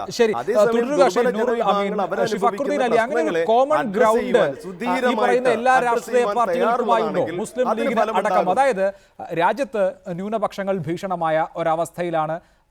കേന്ദ്രം BJP ഭരിക്കുന്നു. ബീഫ് തിന്നുന്നത് പോലും മരിക്കാനുള്ള കാരണമായി മാറുന്നു. അസഹിഷ്ണുത വർദ്ധിക്കുന്നു. ഇങ്ങനെയൊക്കെയുള്ള സാമൂഹ്യ സാംസ്കാരിക അന്തരീക്ഷം ഈ പറയുന്ന എല്ലാ പാർട്ടികൾക്കും ഒരു പ്ലാറ്റ്ഫോമിൽ നിൽക്കാൻ കഴിയുന്ന ഏകോപിതമായ ഒരു രാഷ്ട്രീയം സാധ്യമാക്കുന്ന ഒന്നാക്കി മാറ്റുന്നുണ്ടോ ഇതിനെ? അല്ല, ഇതിൻ്റെ ഒരു കാര്യം, ഈ കീരിക്കും പാമ്പിനും സിംഹത്തിനും ആട്ടിൻകുട്ടിക്കും എല്ലാം തന്നെ ഒരു ആശ്രമത്തിൽ, ഒരു മുനിയുടെ ആശ്രമത്തിലോ സൂഫി വര്യൻ്റെ ദർഗയിലൊക്കെ ചിലപ്പം ചില മെറ്റാഫിസിക്കൽ പവർ കൊണ്ട് ഒരുമിച്ച് ജീവിക്കാൻ പറ്റിയെന്നൊക്കെ വരും. അതുപോലെയാണ് ഈ മുസ്ലിം സംഘടനകളെ കാര്യം. നിങ്ങൾക്കറിയോ, ഈ മലപ്പുറത്ത് ലക്ഷദ്വീപിൽ ഇതുവരെ വലിയ രാഷ്ട്രീയ കൊലപാതകങ്ങൾ നടക്കാത്ത സ്ഥലമാണ്. ആ ലക്ഷദ്വീപിൽ ഇവർ APK തമ്മിൽ അടികൂടിയിട്ട് 2 പേര് കിണറിൽ വീണ് 2 പേര് കുത്തോട്ട് വരിച്ചിട്ടുണ്ട്. ഈ രീതിയിലാണ്. അതുപോലെ തന്നെ ജമാഅത്തെ ഇസ്ലാമി ഒരു ഇതുപോലെ പ്ലാറ്റ്ഫോം രൂപീകരിക്കാൻ ശ്രമിച്ചു. അത് നടക്കാതെ പോയത് വളരെ നന്നായി. അല്ല അതിൽ വലിയ ഭീകരവാദ സംഘടനയായി മാറുമായിരുന്നു. അതിന് ഇവരാരും സംഘടിച്ചിട്ടില്ല, അല്ലെങ്കിൽ ആ സംഘടനയുടെ ഭാഗമായി ഇവരാരും പോയിട്ടുമില്ല. അപ്പോൾ ഇവർക്ക് ഓരോരുത്തർക്ക് ഇവരുടേതായ താല്പര്യങ്ങളുണ്ട്, ഇവരുടേതായ വൈജാത്യങ്ങളുണ്ട്. ഇപ്പോൾ സലഫി മൂവ്മെൻറ്റ്, എസ്പെഷ്യലി ജമാഅത്തെ ഇസ്ലാമിയൊക്കെ തന്നെ ഒരു ഗ്ലോബൽ ആയിട്ടുള്ള വിഷൻ എന്ന് വെച്ചാൽ വളരെ വിഷലിപ്തമായിട്ടുള്ള ഗ്ലോബൽ ആയിട്ടുള്ള വിഷൻ മുന്നോട്ട് വെക്കുമ്പോൾ പ്രാദേശികമായി ഒതുങ്ങി നിൽക്കുന്നു എന്നുള്ള സുന്നികളുടെ ഏറ്റവും വലിയ പ്രത്യേകത. അവിടെ അവർ കംഫർട്ടബിൾ ആണ്. പിന്നെ ഇടയ്ക്കിടയ്ക്ക് ഓരോരുത്തർക്ക് ഓരോ രാഷ്ട്രീയ മോഹം വെള്ളാപ്പള്ളിനെ പോലെ അങ്ങ് തോന്നുന്നു. അതിപ്പോൾ വെള്ളാപ്പള്ളിൻ്റെ മോഹം BS കെടുത്തി കൊടുത്തു. അതുപോലെ ആരെങ്കിലും കെടുത്തി കൊടുക്കുന്നവരെ ഇദ്ദേഹം ഇങ്ങനെ കത്തിക്കൊണ്ടിരിക്കും. പക്ഷേ ഞാൻ പറയുന്നത് കേരളത്തിലെ നിലവിലുള്ള മുസ്ലിങ്ങളുടെ ഒരു മുന്നോക്കാവസ്ഥയുണ്ട്, അല്ലെങ്കിൽ മുന്നോട്ട് കയറി വരുന്ന അവസ്ഥയുണ്ട്. അതിന് ഏറ്റവും വലിയ വിഘാതമാകാൻ പോകുന്നത് ഇത്തരം സാമുദായിക അടിസ്ഥാനത്തിലുള്ള ഈ ഫോർമേഷനാണ്. കാരണം ഈ കേരളത്തിലെ മുസ്ലിംസിൻ്റെ ഈ മുന്നോക്കാവസ്ഥ എങ്ങനെ ഉണ്ടായതാ? ഇതുണ്ടാക്കിയത് ഇവിടെയുള്ള മുസ്ലിം സംഘടനകളൊന്നുമല്ല. ഇവിടെ കാലാകാലമായി ഭരിച്ചിട്ടുള്ള കോൺഗ്രസും അതുപോലെ തന്നെ ഇടതുപക്ഷവും, ഇവർ രണ്ടുപേരും എടുത്ത് ഇടതുപക്ഷ സ്വഭാവമുള്ള നിലപാടുകളും സെക്യുലറിസം, ജനാധിപത്യം അതിൻ്റെ ശരിയായ അർത്ഥത്തിൽ കേരളത്തിൽ കൊണ്ടുവന്നുകൊണ്ടാണ് ആ ചർച്ചാ കമ്മിറ്റി റിപ്പോർട്ട് പറയുന്നുണ്ട്. എന്തുകൊണ്ടാണ് ഇത്രമാത്രം ഉത്തരേന്ത്യ ഭരിച്ച മുഗൾ രാജാക്കന്മാരും അതുപോലെ ഹൈദരാബാദ് ഭരിച്ച സുൽത്താന്മാരും നവാബുമാരും ഒക്കെ ഉണ്ടായി കേരളത്തിൽ മുസ്ലിംസ് മാത്രം ഇത്ര പ്രോഗ്രസീവായി മുന്നോട്ട് പോകുന്നത്? ഒരുപക്ഷെ ടർക്കിയിലെ മുസ്ലിങ്ങൾ കമ്പയർ ചെയ്യുന്ന രീതിയിൽ ജനാധിപത്യപരമായി മുന്നോട്ട് പോകുന്നത് അത് കേരളത്തിലെ ഇടതുപക്ഷ പ്രസ്ഥാനങ്ങളും ഇടതുപക്ഷ ലിബറൽ ലെഫ്റ്റ് സ്വഭാവമുള്ള ഇപ്പോഴുള്ള കോൺഗ്രസും എല്ലാം എടുത്ത നിലപാടുകൾ കൊണ്ടാണ്. ഈ നിലപാടുകളെ വീക്കൻ ചെയ്യും, അതിനെ ദുർബലപ്പെടുത്തി ഇവരുടെ ഇപ്പോഴുള്ള നിലപാട്. അത് മാത്രമല്ല ദേശീയ തലത്തിലൊന്നും ഇവർക്ക് ഒന്നിച്ചേക്കാൻ പറ്റില്ല. ഇവർ ബറേൽ ഫീസ് അതുപോലെ തന്നെ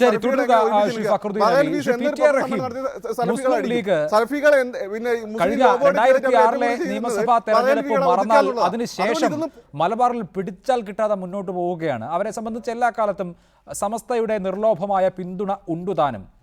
ഇത്തരത്തിൽ കാന്തപുരം AP വിഭാഗം സുന്നികൾ വോട്ട് ചെയ്യുക, അല്ലെങ്കിൽ മുസ്ലിം ലീഗിൻ്റെ വോട്ട് ബാങ്കിൽ കാര്യമായ ഭിന്നതകൾ ഉണ്ടാവുക തുടങ്ങിയ ഘടകങ്ങളില്ല എങ്കിൽ മുസ്ലിം ലീഗിനെ പിടിച്ചുകെട്ടുക എന്നുള്ളത് അസാധ്യമാണ് എന്ന ബോധ്യം ഇടതുപക്ഷത്തെ സംബന്ധിച്ചുണ്ടോ? തീർച്ചയായിട്ടും ഇത് ഏതെങ്കിലും ഒരു വിഭാഗത്തിന് മാത്രം വിഷയമല്ല. ഇപ്പോ സമസ്തയെ ഒന്നും ലീഗിനെ രണ്ടും ആയി കാണുന്ന ആളുകൾക്ക് തദ്ദേശ സ്വയംഭരണ സ്ഥാപനങ്ങളിൽ സ്ഥാനാർത്ഥിത്വം കൊടുക്കുന്നത് കരുതിയിട്ട് വേണം എന്ന് മുസ്ലിം ലീഗ് നിർദ്ദേശിച്ചിട്ടുണ്ട്. മുസ്ലിം ലീഗ് ഒന്നും സമസ്ത രണ്ടും ആകുന്നതിന് കുഴപ്പമില്ല. തിരിച്ച് ആകുന്ന ആളുകൾക്ക് സീറ്റ് കൊടുക്കുമ്പോൾ വളരെ കരുതിയിട്ട് വേണം എന്നാണ്. അപ്പോൾ ഏതെങ്കിലും ഒരു സമസ്തയും ലീഗിന് അനുകൂലമാണ് എന്ന് എനിക്ക് തോന്നുന്നില്ല. ആ സമസ്തയിലെ പ്രവർത്തകന്മാർ ഒരുപാട് ആളുകൾ ലീഗ് ആയതുകൊണ്ട് അത് അങ്ങനെ പോകുന്നു എന്നല്ലാതെ സമസ്ത ഒരു ലീഗൊന്നുമല്ല, ലീഗിന്റെ ആശയങ്ങൾക്കനുസരിച്ച് പോകുന്ന ഒരു കാര്യമല്ല. അത് ഈ ഇടക്കാലത്ത് അത് വളരെ വ്യക്തമായി വരുന്നുണ്ട്. എന്തുകൊണ്ടാണ് ഇപ്പൊ പറഞ്ഞല്ലോ വേറെ രാഷ്ട്രീയ പാർട്ടി ഉണ്ടാക്കുന്നത്? ചന്ദ്രി ഉണ്ടാവുമ്പോൾ എന്തിനാണ് സുപ്രഭാതം തുടങ്ങിയത്? അത് എന്തുകൊണ്ടാണ് അത് തുടങ്ങാനുള്ള കാരണം? മുസ്ലിം കൊണ്ടുപോകാറ് അത് പറയണം, എന്തിനാണ് ചന്ദ്രി ഉണ്ടാകുമ്പോൾ സുപ്രഭാതം? അപ്പം അവർക്ക് വ്യത്യസ്തമായ ആവശ്യങ്ങൾ ഉണ്ടാവും. തേജസ് പത്രം തുടങ്ങി, അവർക്ക് വ്യത്യസ്തമായ ആവശ്യം ഉണ്ടാവും, മാധ്യമം തുടങ്ങി. അപ്പൊ ഓരോരുത്തർ പത്രം തുടങ്ങുന്നത് അവരുടെ ആവശ്യങ്ങൾക്ക് വേണ്ടിയിട്ടാണ്. അതിൽ രാഷ്ട്രീയം കാണേണ്ട കാര്യമൊന്നുമില്ല. സമസ്തക്ക് സത്യത്തിൽ ഒരു രാഷ്ട്രീയമില്ല. അവരാർക്കും വോട്ട് ചെയ്യും. അതിലുള്ള അധികം ആളുകളും മുസ്ലിം ലീഗുകാരാണ് എന്നുള്ളത് കൊണ്ട് മാത്രമാണ്. പിന്നെ അധികം ആളുകളും സമസ്ത ആയത് ലീഗ് ആയതുകൊണ്ടാണ്. ആ ലീഗിനെ തൊട്ട് കളിച്ചാൽ അവർക്ക് സമസ്തയും വേണ്ടാന്ന് വെക്കും. അതാണ് പലയിടങ്ങളിലും ഉള്ള ഒരു സ്ഥിതി. അങ്ങനെയാണോ ശ്രീ മുസ്തഫ മുണ്ടുപാറ? ഇങ്ങനെ സമസ്തയും ലീഗും തമ്മിൽ കൃത്യമായ വേർതിരിവ് വേണമെന്ന നിലപാട് ലീഗിലെ ഒരു വിഭാഗത്തിനുള്ളതായി കേൾക്കുന്നു. എന്തുകൊണ്ടാണ് സുപ്രഭാതം തുടങ്ങിയത് ചന്ദ്രിക ഉള്ളപ്പോൾ എന്ന് ശ്രീ PTA റഹീം ചോദിക്കുന്നു. പാണക്കാട് തങ്ങൾക്ക് മുസ്ലിം ലീഗിൻ്റെ സംസ്ഥാന പ്രസിഡന്റ് സ്ഥാനത്തേക്കാൾ പ്രധാനം സമസ്ത മുഷാവറയിലെ അംഗത്വമാണ് എന്ന നിലയിലേക്ക് അദ്ദേഹം സമസ്തയുമായി ഏറ്റവും അടുത്ത ഹൃദയബന്ധം സൂക്ഷിക്കുന്ന ആളുമാണ്. സമസ്തയുടെ നിലപാടാണ് ഏറ്റവും ഒടുവിലെ രാജ്യസഭാ സീറ്റ് വിഷയം വന്നപ്പോൾ വഹാബിന് അനുകൂലമായി സമസ്ത തീരുമാനിച്ചു, ലീഗിന് അനുസരിക്കേണ്ടി വന്നു എന്നുള്ള നിലയിൽ വ്യാഖ്യാനങ്ങൾ പോയി. ആ സംഘർഷം വളരെ ശക്തമാണോ? സമസ്തയിലെ ജമിയത്തുലമയെ സംബന്ധിച്ചിടത്തോളം അതിലെ അംഗങ്ങൾക്ക് രാഷ്ട്രീയമാവാം, സമസ്തയ്ക്ക് ഒരു രാഷ്ട്രീയമില്ല. ഇത് സമസ്ത രൂപീകരണ കാലം മുതലുള്ള സമസ്തയുടെ നിലപാടാണ്. ആ നിലപാടിൽ നിന്നുകൊണ്ട് ഇന്ന് വരെ സമസ്ത വ്യതിചലിച്ചിട്ടില്ല. സമസ്തയിലുള്ള ആളുകളിൽ ബഹുഭൂരിഭാഗം മുസ്ലിം ലീഗുകാരാണ് എന്നതൊരു യാഥാർത്ഥ്യമാണ്. അതുമാത്രമല്ല, മറ്റു പാർട്ടിക്കാരായ ആളുകളും ധാരാളം സമസ്തയിലുണ്ട്. പക്ഷെ കൂടുതൽ ആളുകളുള്ളത് മുസ്ലിം ലീഗിന്റെ ആളുകളാണ്. ആ നിലക്കുള്ള ഒരു ബന്ധം എന്നതിലപ്പുറം പ്രത്യേകിച്ച് സമസ്തയെ നിയന്ത്രിക്കുന്നത് ലീഗല്ല, ലീഗിനെ നിയന്ത്രിക്കുന്നത് സമസ്തയല്ല. അത് രണ്ട് മേഖലയിൽ പ്രവർത്തിക്കുന്ന സംഘടനകളാണ്. ഒരു മതസംഘടന എന്ന നിലക്ക് മതപരമായ കാര്യങ്ങളിൽ ഇടപെടുക മാത്രമാണ് സംസ്ഥാന ജമിഅത്തുൽ ഉലമ ചെയ്യാറുള്ളത്. രാഷ്ട്രീയപരമായ കാര്യങ്ങളിൽ ഇന്നുവരെ ഇടപെട്ടിട്ടില്ല. ഇതാണ് കഴിഞ്ഞ കാലത്തെ അവസ്ഥ. സുപ്രഭാതത്തെ സംബന്ധിച്ചിടത്തോളം സമസ്തയുടെ ഒരു പത്രം, അതിനപ്പുറം പ്രത്യേകിച്ച് അത് മറ്റൊന്നിനെതിരോ അല്ലെങ്കിൽ ആരെങ്കിലും തകർക്കാനോ ഉള്ള പത്രം എന്ന അർത്ഥത്തിലല്ല, സമസ്തയുടെ ആശയങ്ങൾ സമൂഹത്തിന് മുമ്പിലേക്ക് സമർപ്പിക്കാൻ വേണ്ടിയുള്ള ഒരു മാധ്യമം എന്ന നിലക്കാണ് സുപ്രഭാത. ഇടതുപക്ഷത്തിന്റെ ഭാഗത്ത് നിന്ന്, വിശേഷിച്ച് CPM-ന്റെ ഭാഗത്തു നിന്ന് അങ്ങനെ ഒരു നീക്കം ഉണ്ടാകാൻ ഇടയുണ്ടോ? രണ്ടുപേർ, KT ജലീലും PT റഹീമും ഇതുമായി ബന്ധപ്പെട്ട് ചില ചർച്ചകൾ സ്വന്തം നിലയ്ക്ക് നടത്തി എന്നതിനപ്പുറത്ത് CPIM-ഓ ഇടതുപക്ഷത്തെ ഏതെങ്കിലും കക്ഷികളോ നേരിട്ടുള്ള ഒരു ചർച്ചയ്ക്കോ അല്ലെങ്കിൽ ഏതെങ്കിലും തരത്തിലുള്ള മഞ്ഞുരുക്കലിനോ തയ്യാറായിട്ടില്ല. അങ്ങനെ ഒന്ന് വേണ്ടതുണ്ട് എന്ന അഭിപ്രായം താങ്കൾക്കുണ്ടോ? ഇങ്ങനെയല്ല ഇത് വേണ്ടത്. ഇപ്പോൾ ജലീലിനും റഹീമിനൊക്കെ ചർച്ച എടുത്താൽ അവർ പാർട്ടിക്കാരൊന്നുമല്ലല്ലോ, അവരെ സൗകര്യം. പാർട്ടി ഇതൊക്കെ ഏറ്റെടുത്ത് കഴിഞ്ഞാൽ CPM-ന് ഇവിടെ CPM ഇടതുപക്ഷ പ്രസ്ഥാനത്ത് ഇവിടെ കുരിശ് വെച്ച് ശവപ്പെട്ടിയിൽ വെക്കുന്നതായിരിക്കും നല്ലത്. ഇങ്ങനല്ല വേണ്ടത്. ഇവർ കാലാകാലമായി രണ്ടത്താനിയൊക്കെ മത്സരിപ്പിച്ചിട്ട് അതിൻ്റെ പാവഭാരപ്പം ചുവന്നുകൊണ്ടിരിക്കുക, അടി കിട്ടിക്കൊണ്ടിരിക്കുക. അതിന് BS-ഉം പിണറായി വിജയൻ ഒരുമിച്ച് രക്ഷപ്പെടുത്തിക്കൊണ്ട് വരുന്നേ. ഞാൻ കൃത്യമായിട്ട് കാര്യം പറയാം. എങ്ങനെ കേരളത്തിൽ ഇടതുപക്ഷത്തിൽ മുസ്ലിംസും ക്രിസ്ത്യൻസും വന്നത്? മുസ്ലിംസിനെയും ക്രിസ്ത്യൻസിനും ഇടയിൽ പൗലോസിനെ പോലെ ഇമ്പിച്ചിവാവിനെ പോലുള്ള ഇടതുപക്ഷ സ്വഭാവമുള്ള ലിബറേഷൻ തിയോളജിയിൽ വിശ്വസിച്ചിരുന്ന അല്ലെങ്കിൽ ഇടതുപക്ഷക്കാരായ ആളുകൾ വന്നു. അമീത് ചെന്നമംഗലൂരിനെ പോലെയുള്ള ആളുകൾ, എന്നെയൊക്കെ പോലെയുള്ള മുസ്ലിം കുടുംബങ്ങൾ വന്ന, ഞാനൊക്കെ കോൺഗ്രസ് ബാക്ക്ഗ്രൗണ്ടുള്ള ആളുകളാണ്, എന്നെയൊക്കെ അവരുടെയൊക്കെ ചിന്തകളും അവരുടെയൊക്കെ ഇടപെടലും എന്നെയൊക്കെ തന്നെ ഇടതുപക്ഷത്തേക്ക് കൊണ്ടുവന്നു.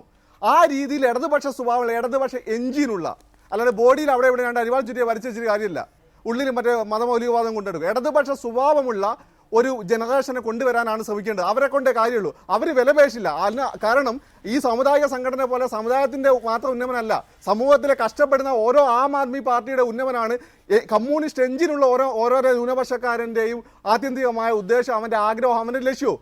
അങ്ങനെയുള്ള ഒരു സമൂഹം ലിബറേഷൻ തിയോളജിയിൽ വിശ്വസിക്കുന്ന ഒരു വിഭാഗത്തെ, ഒരു ഇടത് വിഭാഗത്തെ മുസ്ലിം കമ്മ്യൂണിറ്റിയിൽ നിന്നും അതുപോലെ തന്നെ ക്രിസ്ത്യൻ കമ്മ്യൂണിറ്റി വളർത്തിക്കൊണ്ടുവരേണ്ടത്. ഞാൻ ചോദിക്കട്ടെ, ചെറിയാൻ ഫിലിപ്പിനെ പോലെ കോൺഗ്രസിന്റെ EMS ആയിരുന്ന മനുഷ്യൻ ഇടതുപക്ഷത്ത് വന്നല്ലോ, ഇതുവരെ ജയിക്കുന്ന സീറ്റ് കൊടുത്തിട്ടില്ല. അദ്ദേഹത്തിനെ പോലെയുള്ള ആളുകളെ, സബാസ്റ്റ്യൻ പോളിനെ പോലെയുള്ള ആളുകളെ കൊണ്ട് ഒരു ക്രിസ്ത്യൻ പാർട്ടി ഉണ്ടായിപ്പിരിക്കുക. അതുപോലത്തെ ഇടതുപക്ഷ സ്വഭാവമുള്ള മുസ്ലിങ്ങളുണ്ട്. ആ ഇടതുപക്ഷ ഇമ്പിച്ചിവാവിനെ പോലെയുള്ള ആളുകൾ, അങ്ങനെയുള്ള ആളുകൾ, ഇപ്പോഴും അമീത് ചെന്നമംഗലിനെ പോലെയുള്ള ആളുകൾ, ഇവരെല്ലാം ഉപയോഗപ്പെടുത്തിക്കൊണ്ട് പറ്റുമെങ്കിൽ ഒരു പൊളിറ്റിക്കൽ പാർട്ടി ഉണ്ടാക്കുക. അങ്ങനെ ഈ മുസ്ലിം സമുദായത്തിൻ്റെയും ക്രിസ്ത്യൻ സമുദായത്തിൻ്റെയും ഇടതുപക്ഷ സ്വഭാവമുള്ള ഒരു പാർട്ടികൾ ഉണ്ടാക്കുക, അല്ലെങ്കിൽ അവരെ കൂടുതൽ ഇടതുപക്ഷ സ്വഭാവമുള്ള ആളുകളാക്കി കമ്മ്യൂണിസ്റ്റ് പാർട്ടിയെ കൊണ്ടുവരിക മാത്രമേ രക്ഷയുള്ളൂ. ഇതേ രീതിയിലുള്ള രണ്ടത്താനി രാജ്യത്തെ നടത്തിയ പോലെ ഉഡായ്പകൾ നടത്തിയാണ്ടല്ലോ, ഇതിന് നമ്മൾ RIP വെക്കേണ്ടത്. RIP. ശ്രീ PT റഹീം, എന്താണ് ഇടതുപക്ഷത്തിൻ്റെ മനസ്സിലിരിപ്പ്? നേരത്തെ ഉണ്ടായ അകൽച്ച കാന്തപുരം വിഭാഗവുമായി ഇപ്പോഴുണ്ടോ? അത് പരിഹരിക്കാനുള്ള കാര്യമായ ശ്രമങ്ങൾ താങ്കൾ അടക്കം ഇടപെട്ട് നടത്തുന്നുണ്ടോ? തീർച്ചയായിട്ടും ഇടതുപക്ഷവുമായി ഞാൻ ഇടതുപക്ഷത്തോട് സഹകരിക്കുന്നതിന് മുമ്പേ ഇടതുപക്ഷത്തോട് സഹകരിക്കുന്ന ഒരാളാണ് കാന്തപുരം AP അബൂബക്കർ മുസ്ലിയാർ. ഇത് എല്ലാ സ്ഥലങ്ങളിലും വിഷയങ്ങളുണ്ട്. ഇപ്പോ ലീഗില് മുസ്ലിം ലീഗുകാരാണ് ഏറ്റവും കൂടുതൽ എന്ന് ഇവിടെ പറഞ്ഞല്ലോ. പക്ഷെ എന്നിട്ട് പോലും സുന്നികളുടെ അല്ലെ സമസ്തയുടെ വിഷയങ്ങൾ കൈകാര്യം ചെയ്യാൻ ചന്ദ്രികയ്ക്ക് സാധിക്കുന്നില്ല. അതുകൊണ്ടാണ് ഒരു സുപ്രഭാതം തുടങ്ങിയത്. അപ്പോൾ ഓരോ മതസംഘടനകൾക്കും അവരുടേതായ വിഷയങ്ങളും കാര്യങ്ങളും. അല്ല, ഇവിടെ ശ്രീ PT റഹീം, അതിനേക്കാൾ രൂക്ഷമായിരുന്നു കാര്യങ്ങൾ. പിണറായി വിജയൻ ഉപയോഗിച്ച വാക്കുകൾ, അതൊക്കെ നമ്മുടെ മനസ്സിൽ അല്ലെങ്കിൽ നമ്മുടെ കൺമുന്നിലുണ്ടല്ലോ. ആ വിഷയങ്ങളൊക്കെ പരിഹരിച്ചോ എന്നാണ് ഞാൻ ചോദിക്കുന്നത്. പിണറായി വിജയൻ ഉപയോഗിച്ച വാക്കിന്റെ ഒരു വിഷയമല്ല. കാരണം ഈ ഒരു വേസ്റ്റ് എന്ന് പറഞ്ഞാൽ അതിന്റെ അർത്ഥം എന്താണ്? ഒരു സ്വർണം ഒരു ആവശ്യത്തിന് ഉപയോഗിച്ചാൽ, ഇംഗ്ലീഷ് ഡിക്ഷണറി എടുത്ത് നോക്കിയാൽ അറിയാം, ഒരു ആവശ്യത്തിന് ഉപയോഗിക്കുന്നതിൽ അധികം വന്ന സാധനമാണ് വേസ്റ്റ് എന്ന് ഇംഗ്ലീഷ് പറയുന്നത്. ഒരു സ്വർണത്തിന് വേസ്റ്റ് ഉണ്ടാവും, മാർബിളിന് വേസ്റ്റ് ഉണ്ടാവും, ഭക്ഷണം കണക്കിലധികം വന്നാൽ അത് വേസ്റ്റ്. അത് വൃത്തികേടൊന്നും അതിനർത്ഥമില്ല. പക്ഷെ അത് ആ ഇംഗ്ലീഷിലുള്ള വാക്കിന് ശരിയായ അർത്ഥം എടുത്തു നോക്കാത്തത് കൊണ്ടാണ്. അല്ല, അദ്ദേഹം പറഞ്ഞത് ബോഡി വേസ്റ്റ് എന്നാണ്. നഖമായാലും മുടിയായാലും അത് മുറിച്ചു കഴിഞ്ഞാൽ വേസ്റ്റ് ആയിരിക്കുമെന്ന്. അത് മാത്രല്ല, എല്ലാ കാര്യവും അങ്ങനെ തന്നെയല്ല. സ്വർണം നമ്മൾ ഒരു ആഭരണം ഉണ്ടാക്കാൻ എടുത്തിട്ട് അതിലധികം വരുന്നത് സ്വർണത്തിലുള്ള വേസ്റ്റ് ആണ്. അതുകൊണ്ട് അത് വൃത്തികേടാൻ നടത്തില്ല. കല്യാണത്തിന് ഭക്ഷണം ഉണ്ടാക്കിയാൽ അത് അധികമായി പോയി നിൽക്കുക ആവശ്യത്തിൽ, അപ്പം പറയും അത് ഭക്ഷണം വേസ്റ്റ് ആണ്. അതുകൊണ്ട് അത് വൃത്തികേടാണെന്നൊന്നും അർത്ഥമല്ല. പക്ഷെ അത് ആ ഇംഗ്ലീഷിലുള്ള പ്രയോഗമാണ് ആ ചെറിയ പ്രശ്നം ഉണ്ടാക്കിയത്. ആ പ്രശ്നങ്ങളൊക്കെ അന്ന് തന്നെ പറഞ്ഞ് അവസാനിപ്പിച്ചിട്ടുണ്ട്. ശരി, ശ്രീ ഹുസൈൻ രണ്ടത്താണി, ഇടതുപക്ഷവും കാന്തപുരം AP അബൂബക്കർ മുസ്ലിയാർ വിഭാഗവുമായി എന്തെങ്കിലും പ്രശ്നമുണ്ട് എന്ന് താങ്കൾക്ക് തോന്നുന്നുണ്ടോ? താങ്കൾ ഏതെങ്കിലും വിഭാഗത്തിന്റെ പ്രതിനിധിയായതുകൊണ്ടല്ല, മറിച്ച് ഈ വിഷയങ്ങളുമായി ബന്ധപ്പെട്ടൊക്കെ നിൽക്കുകയും അവരുമായി നിരന്തരം സംസാരിക്കുകയും ചെയ്യുന്ന ആളാണല്ലോ താങ്കൾ. ഞാൻ പറയുന്നത് അത് അവരൊരു മതസംഘടനയാണ്, ഇതൊരു രാഷ്ട്രീയ സംഘടനയാണ്. അപ്പോൾ സ്വാഭാവികമായിട്ടും ചില അസ്വാരസ്യങ്ങളും അസ്വസ്ഥകളും ഒക്കെ അങ്ങോട്ടും ഇങ്ങോട്ടും ഉണ്ടായേക്കാം. അത് ചിലത് ഉണ്ടാകും, കുറച്ച് കഴിഞ്ഞാൽ ചിലത് പറഞ്ഞു തീർക്കും. അതങ്ങനെയാണ്. രാഷ്ട്രീയക്കാരുമായിട്ടും മതസംഘടനകളുമായിട്ടും പലപ്പോഴും പ്രശ്നങ്ങൾ ഉണ്ടാവാറുണ്ട്. കാരണം പലരുടെയും വീക്ഷണങ്ങൾ വ്യത്യസ്തമാണ്. അപ്പോൾ സ്വാഭാവികമായിട്ടും അങ്ങനെ പ്രശ്നങ്ങൾ ഉണ്ടാകാം. അതൊക്കെ പറഞ്ഞു തീർക്കാവുന്നതും ഒക്കെയാണ്. അതിലപ്പുറമൊന്നും ഇതിൽ ഇല്ല. അത്രയും ഗൗരവമായിട്ടുള്ള കാര്യങ്ങളൊന്നും ഇല്ല. മുസ്ലിങ്ങളെ സംബന്ധിച്ചിടത്തോളം ഇങ്ങനെ ഇപ്പോൾ ഒരു പുതിയ പാർട്ടിയോ അങ്ങനെയുള്ള രാഷ്ട്രീയ പാർട്ടി രൂപീകരിക്കേണ്ട ഒരു ആവശ്യവുമില്ല. എന്ന് മാത്രമല്ല, മുസ്ലിങ്ങൾ അങ്ങനെ മുസ്ലിമായി നിൽക്കുന്നതിന് പകരം അവർ മറ്റു ദേശീയ സംഘടനകളിൽ ചേർന്നുകൊണ്ട് അവർ ദേശീയധാരയിലേക്ക് വരാനാണ് ശ്രമിക്കേണ്ടത്. കാന്തപുരത്തിന്റെ മുൻകാല അദ്ദേഹത്തിന്റെ പരിചയം ശ്രീ P. നൂറുൽ അമീൻ സംസാരിച്ചതിന് ഇടവേളയ്ക്ക് ശേഷം എഡിറ്റേഴ്സ് അവർ കാണാം. നമസ്കാരം.